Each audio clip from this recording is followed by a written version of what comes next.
O Brasil perdeu João Gilberto, uma pessoa bastante conhecida, como disse o presidente, e eu quero falar um pouquinho sobre ele aqui com vocês. Salve galera, eu sou Maurício Ricardo, inscreva-se no meu canal, ative as notificações, dê o seu like ou seu dislike e inscreva-se. É normal o presidente não conhecer muito bem o João Gilberto, ou não gostar dele. Aqui no Brasil até os pêsames hoje em dia estão politizados, né? Quando morreu o funkeiro que fazia umas marchinhas lá, sei lá o que, a favor do Bolsonaro na campanha, Bolsonaro louvou o talento do cara, né, uma pessoa incrível e tal. Sobre o João Gilberto, ele foi lacônico e disse apenas: é uma pessoa bastante conhecida, meus pêsames à família, tá ok?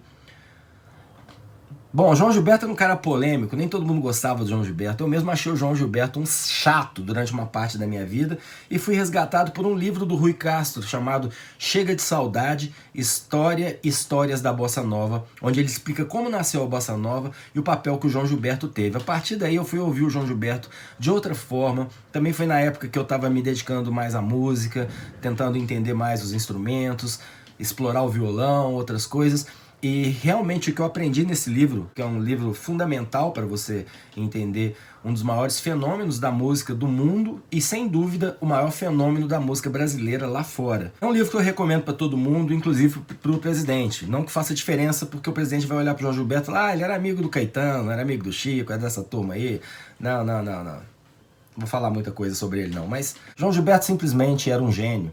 E a gente demora um pouco para entender isso, porque tem determinadas coisas que tem camadas, né, de percepção. Você ouvindo a primeira vez o João Gilberto é um chatinho mesmo. O pato vinha cantando alegremente, quen, quen, sabe? Com aquela vozinha. Eu me lembro até de uma paródia que eu acho que o Língua de Trapo fez, que era: cagar é bom quando a gente tá em paz. Então tinha esse lado caricato do João Gilberto, por cantar baixinho, né? Sempre só ele, o violão e tal. Mas é que tá, esse é o grande lance da coisa, né? Que eu aprendi no livro do Rui Castro, depois ouvindo o cara, eu falei: o cara é gênio mesmo. O que o João Gilberto fez foi o seguinte: ele entendeu que estava mudando o jeito de se gravar música e de se consumir música. Porque antigamente os microfones eram muito deficientes, eles pareciam inclusive com aquelas bocas de gramofone antigo, e às vezes enfiava-se a banda inteira para gravar num take só, em tempo real, tudo. Então o cantor tinha que cantar com a voz projetada para fora, né, como se estivesse numa ópera, porque senão ele seria abafado pelos instrumentos.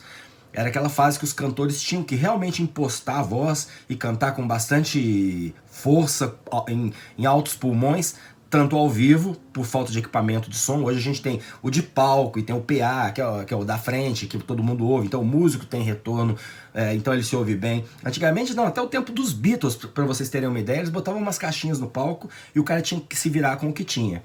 E o João Gilberto foi um dos primeiros caras, não foi o primeiro, mas um dos primeiros caras, porque antes teve o Mário Reis, que descobriu que com o microfone, com o advento do microfone mais sofisticado, que captura a voz melhor, você não precisava gritar feito um louco. Então o Mário Reis foi um dos primeiros a cantar de forma mais informal, e o João Gilberto levou isso ao extremo na Bossa Nova, que foi uma construção assim sofisticada, que veio da experiência dos jovens de classe alta ou média alta do Rio, explorando o samba dos morros. Então o que acontecia? Eles iam para lá, curtiam, as coisas estavam rolando na Mangueira, na Portela, depois desciam e iam tentar reproduzir isso em apartamento, nos apartamentos ali da Barata Ribeira, enfim, ali em Copacabana. E o que acontecia? Em apartamento você não pode cantar alto.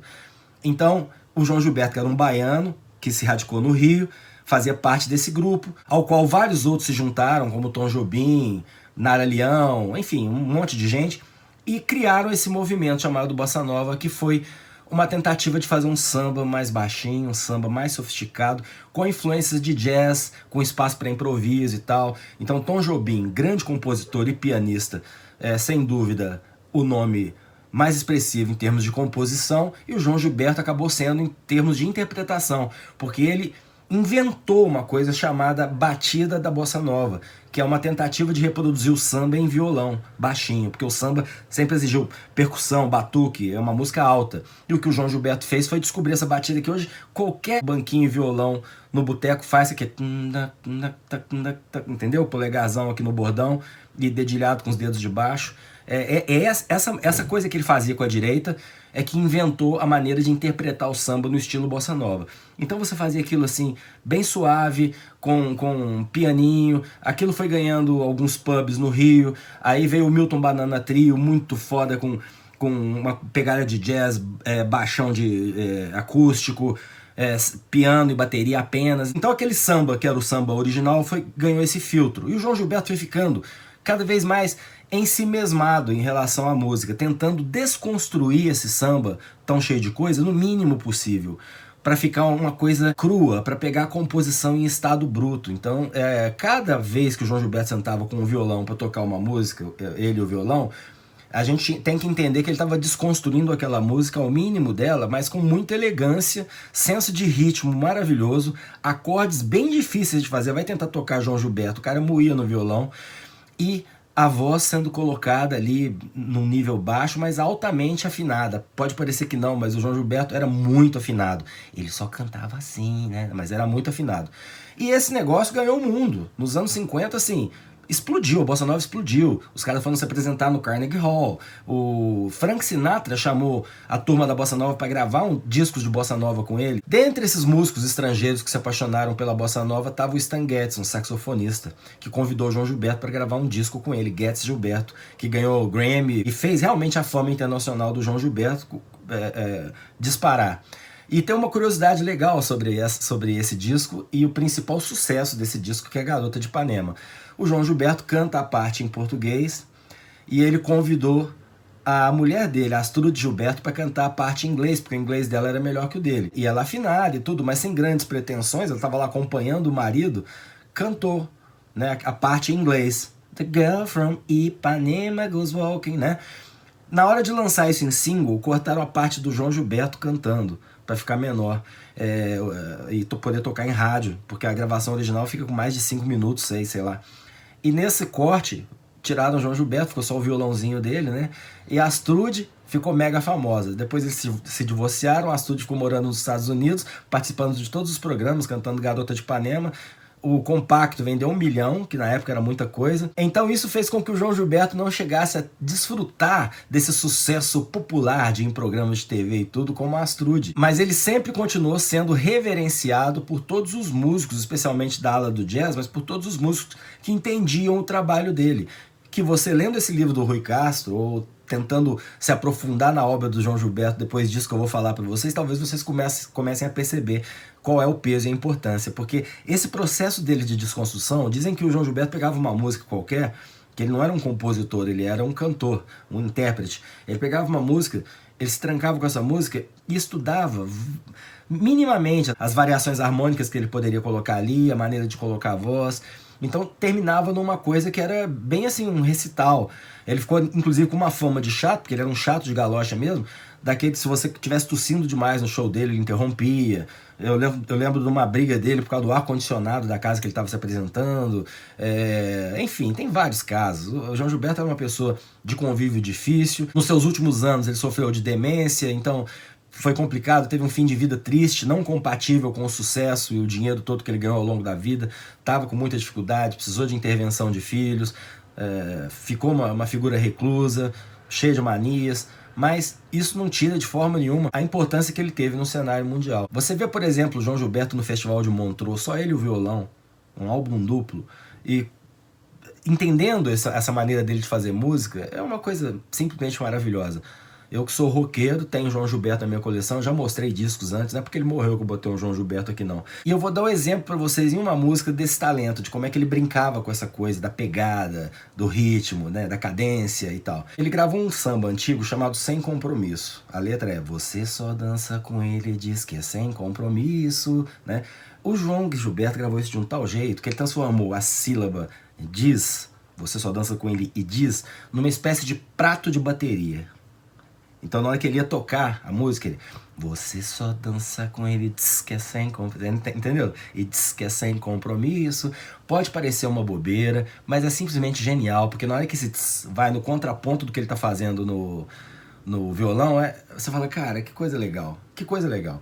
Então não é procurar a glória onde não tem, não é porque a vozinha dele era pequena e ele não gritava, que aquilo que significava que ele não era um grande cantor, ele era um grande cantor, numa época em que muita gente gritava e achava que cantava, né? Uma outra história da bossa nova muito boa que está nesse livro do Rui Castro é que quando o Tom Jobim compôs Desafinado, é uma música de melodia muito quebrada, difícil de cantar.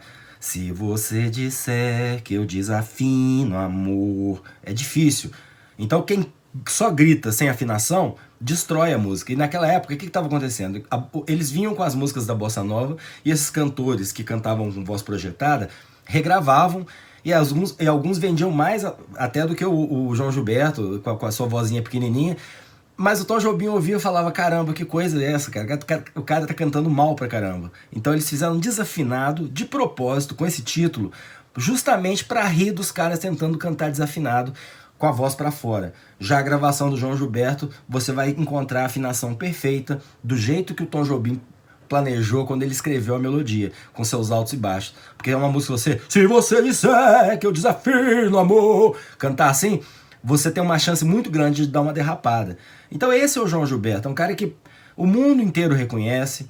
Tô falando no Festival de Montreux, headline, cantando com um violão, simplesmente o cara, entendeu? É o cara. Pode-se não gostar dele, era um chato, teve problemas mentais, a gente não sabe quando começa isso, deve ter tido toque a vida inteira, né? Porque na época a gente não fazia muito diagnóstico das coisas, mas agora no fim da vida, dizem que ele estava numa situação muito ruim mesmo, muito difícil de ter contato. Mas é sem dúvida o inventor da batida da bossa nova no violão, que até hoje todo mundo usa. Era um cantor extremamente talentoso, que cantava com a voz naquele lugar ali, porque ele queria, se ele quisesse cantar projetando também, ele cantaria, mas era o jeito dele de cantar, entendeu, né?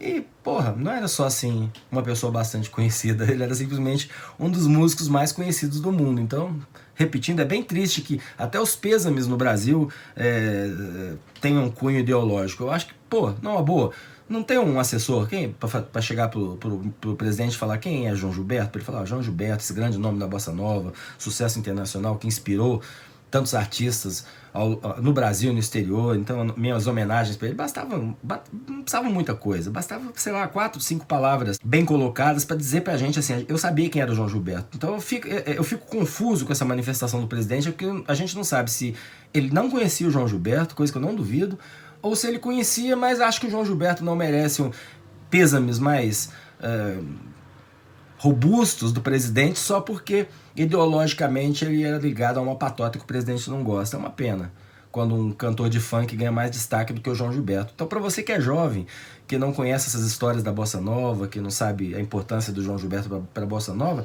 meu conselho é que você vá lá no Spotify, deve ter, né? Ou aqui mesmo no YouTube, e procure o álbum Getz Gilberto e ouça o pianão do Tom Jobim, o violão do João Gilberto, o sax perfeito do Stan Getz. Muita gente falava que a bossa nova americanizou o samba, né? Os puristas não gostavam muito. Não, já era world music globalizada, e nós estamos falando dos anos 50, virada para os 60. Então é muito importante, muito relevante. João Gilberto é uma grande perda para a música, e se você não conhece, vale a pena conhecer. Até para não pagar de idiota quando tiver que falar sobre ele. Valeu? Eu sou Maurício Ricardo, inscreva-se no meu canal, ative as notificações, dê o seu like ou o seu dislike e deixe um comentário para eu saber o que você achou disso. Obrigado.